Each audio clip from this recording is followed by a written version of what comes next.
3 hectares de vignes, 10 000 bouteilles de vin par an. Non, ce domaine n'est pas un domaine comme les autres. Bienvenue au domaine de l'Université de Bourgogne, à Marsanais, où les équipes de l'UMR-PAM se réunissent chaque année pour vendanger, pressurer, encuver, ensemencer.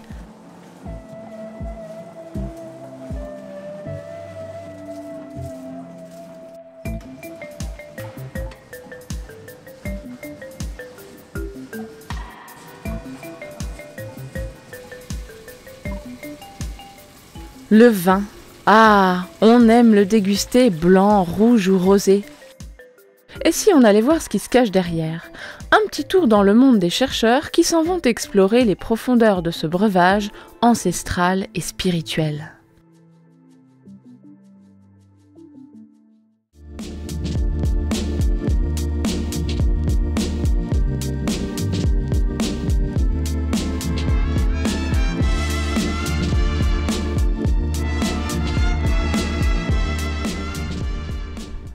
Donc aujourd'hui, nous sommes au domaine vitivinicole de l'Université de Bourgogne. C'est un domaine qui a 2 objectifs principaux. Le premier, c'est une plateforme pédagogique pour les étudiants. Et le deuxième objectif, c'est de faire de l'expérimentation. Cette expérimentation peut être faite par les chercheurs et entre autres, dans l'équipe Valmis, on utilise ce centre pour la recherche et notamment la recherche sur les levures qui sont les agents principaux de la fermentation alcoolique lors des vinifications. Alors la fermentation, c'est la transformation essentiellement des sucres du raisin en alcool. Au cours de cette fermentation, il y a la production d'un certain nombre de composés aromatiques donc, qui vont être responsables du profil du vin et savoir s'il sera bon, moins bon. Le principal micro-organisme responsable de la fermentation alcoolique, il s'appelle Saccharomyces cerevisiae. C'est le même que celui qui est responsable pour faire du pain par exemple. C'est le principal, mais pendant très longtemps, on a cru que c'était le seul, et surtout le seul qui était bénéfique pour faire de la vinification. Et ces dernières années, eh bien, on se rend compte en fait qu'il n'y a pas qu'une espèce qui est présente dans les vinifications, mais de multiples espèces.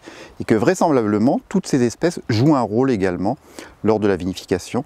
Et c'est à ces espèces que l'on s'intéresse actuellement.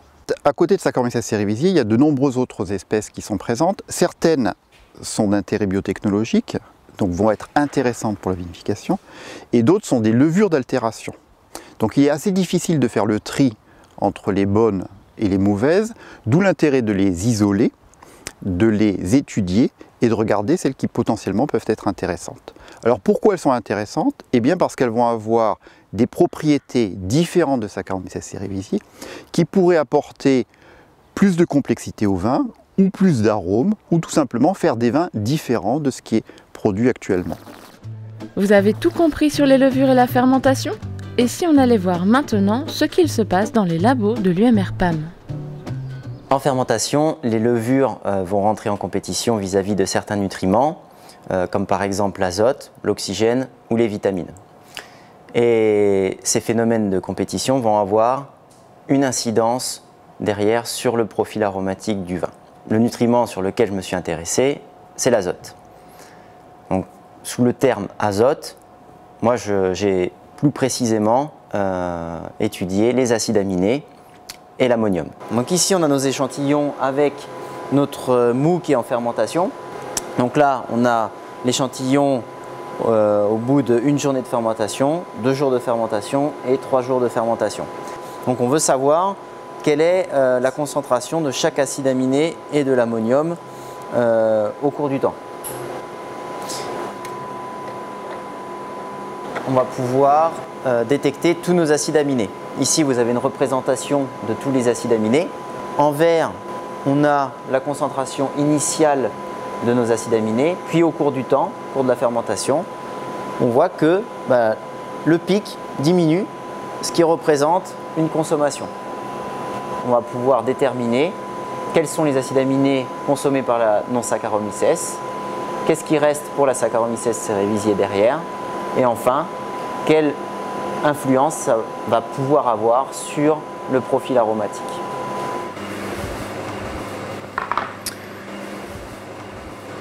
Donc cet appareil permet de suivre la fermentation alcoolique depuis le mou de raisin jusqu'à la fin de la fermentation, et notamment de surveiller si les fermentations ne sont pas languissantes ou bien qu'il y a un arrêt de la fermentation. On met 200 microlitres, donc là c'est du mou en fermentation, dans la cellule. On referme et on lance l'analyse. L'analyse dure environ 2 minutes et au terme de ces 2 minutes, on a toutes nos données accessibles. Donc là, l'analyse est finie. Donc là, on est plutôt en fin de fermentation alcoolique qui va bientôt s'arrêter puisqu'on normalement s'arrête quand on approche des zéros en concentration de sucre. Les levures non Saccharomyces ne se laissent pas si facilement apprivoiser. Les chercheurs tentent de résoudre les énigmes que posent ces levures d'intérêt. Donc le problème qu'on a remarqué depuis quelques années, c'est que ces non Saccharomyces avaient tendance à décroître très rapidement, voire à mourir trop tôt pendant la fermentation, ce qui freine la production des molécules d'intérêt, qui sont les arômes. Je m'intéresse à ces différentes interactions possibles pour essayer d'améliorer l'utilisation des non Saccharomyces par les viticulteurs par la suite. Un autre problème que je n'ai pas évoqué avec les non Saccharomyces, c'est qu'on en a découvert certaines qui étaient très intéressantes au niveau aromatique, produisant des composés de la famille des lactones. Donc là, c'est vraiment des arômes fruités, vraiment très fruités. Et donc quand elle fait une fermentation seule, cette non Saccharomyces, donc elle peut le faire, elle va produire ces composés. Et si on la met en fermentation en même temps que Saccharomyces cerevisiae, on a la perte de la production de ces molécules. Donc justement, pourquoi? Donc là, c'est vraiment un objectif de ma thèse, c'est comment Saccharomyces empêche, d'une manière ou d'une autre, la production de ces molécules d'intérêt. Dans les pays méditerranéens, suite au réchauffement climatique, les chercheurs constatent que la concentration en sucre dans les baies de raisin augmente de façon significative. Le sucre, c'est ce qui est utilisé par les levures pour être transformé en éthanol. Cette forte concentration en sucre entraîne forcément un vin plus fort en alcool. Aujourd'hui, les vins du Sud peuvent aller jusqu'à 15 à 17 degrés. Cette augmentation entraîne une perte d'arôme et des sensations de sécheresse. L'équipe Valmis de l'UMR-PAM s'intéresse à la réduction de l'éthanol dans le vin. Nous, ce qu'on a essayé de mettre en place, c'est une méthode biologique avec les levures non Saccharomyces. Donc pour la réduction d'éthanol, nous allons utiliser cette machine qui est un bioréacteur. Là, vous pouvez voir qu'il y a une agitation et un bullage. Nous, on va essayer de favoriser la production de biomasse. C'est-à-dire qu'on va essayer de favoriser le développement de notre levure pour qu'elle forme d'autres levures. Donc là, dans le milieu, il n'y aura que notre Starmerella bacillaris. Et au bout de 3 jours, lorsqu'elle aura consommé une partie des sucres, on inoculera notre Saccharomyces cerevisiae pour finir la fermentation. Et à la fin, on espère qu'avec ce procédé, on aura une diminution significative de l'éthanol dans le vin. Il faudra également qu'on regarde le profil aromatique qu'on obtient de notre vin et le comparer avec une vinification conventionnelle, donc sans agitation et sans apport d'air. Un des objectifs de l'utilisation de ces levures non Saccharomyces serait à terme de se passer du conservateur tant redouté dans le vin, celui que l'on accuse de nous donner mal à la tête, les sulfites. Le travail des chercheurs est donc en lien avec la bioprotection. Donc on utilise certaines souches de non Saccharomyces pour contrer l'utilisation de SO2 qui est très mal vue par le public de nos jours. Ça pourrait permettre d'éviter l'utilisation de sulfites, ou en tout cas de fortement réduire l'utilisation de sulfites. Et surtout, ça peut amener des appellations bio, parce que du coup, on utilise un produit qui est bio. C'est vraiment de comprendre ce qui peut se passer entre les levures, pour essayer, oui, c'est vraiment ça, de mimer la nature. En fait, il y a des gens qui souhaitent qu'il n'y ait pas de conservateur dans leur vin. Donc du coup, il faut pouvoir répondre à la demande. Et répondre à la demande, c'est faire des essais pour savoir est-ce que ça se conserve aussi bien quand on n'en met pas, et puis comment on contrôle la fermentation de façon à ce qu'il n'y ait pas de soucis, de problèmes d'altération.